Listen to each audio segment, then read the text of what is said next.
This video I'm going to build a shed floor for a Canopia Rubicon that I'm going to assemble on it.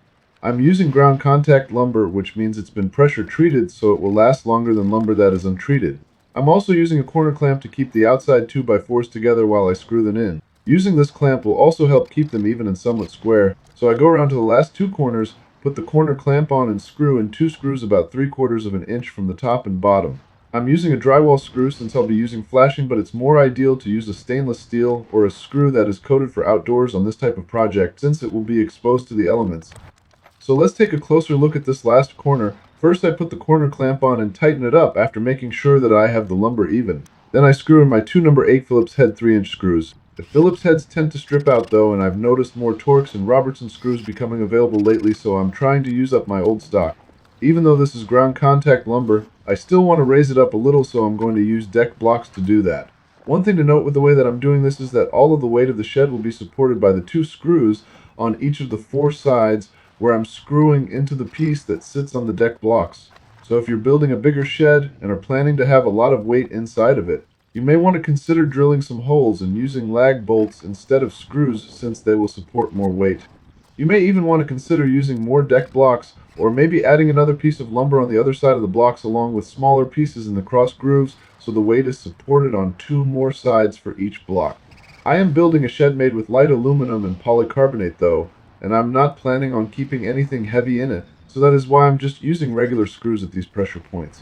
Now that I have the frame screwed together, I'll measure the deck blocks so I know what I need to set them at after I move them over the grass where I want the shed. So I'm going to flip the frame over off the blocks and move them into place, then I'll bring the frame over and throw it on top again to make sure I didn't mess up my measurements. And before I start digging out from under the blocks, I'll get a cross measurement to make sure the floor will be square. When you measure from corner to corner and get different measurements, you need to move one side over until both sides have the same length. Now I'll take my level and push down all the way on the floor to determine which corner is the highest, because that will be the corner that needs to get the most dirt dug out from beneath the deck block. So starting with the corner that is higher than the others, I'll prop up the floor frame and use a drill motor with an auger bit to dig all around the deck block. Then I'll remove the block and use a spade shovel to dig out all the dirt inside my lines and just keep putting the block back in to see how much dirt I need to put back to level it out with the others. And I'll do the same thing with the other corner blocks until I have the floor level all the way around. I will also keep cross measuring to make sure I maintain the same measurement because the panels won't line up if the floor isn't square.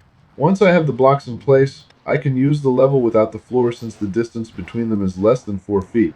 Now that I have the floor frame leveled, I can start screwing in the cross beams, so I'll start in the middle and just add two more evenly between each side. And I will use a C-clamp to twist lumber that isn't flat back into shape before I screw it into place. I'll measure out half the distance between the open areas again and screw in another piece of lumber for each side, and I'll be ready to install the panels on top. So here I'll pull the first 4-foot by 8-foot panel onto the floor, and then mark where I need to cut the end off. Then I'll take my circular saw to cut down the line and screw down around the outside of the panel using 1-inch screws.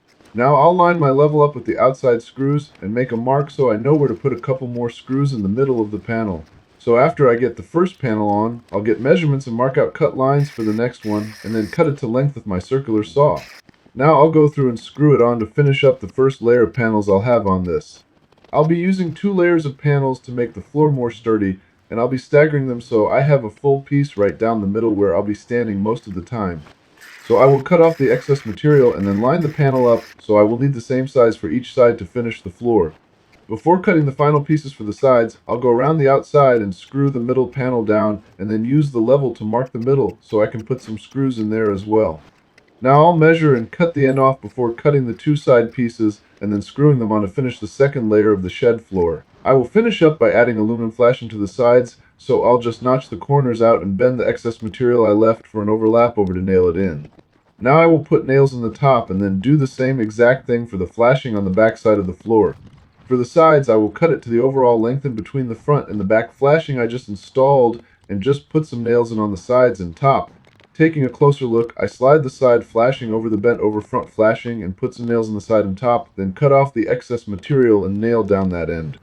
Hopefully this video has helped, and feel free to ask any questions that you still may have in the comments.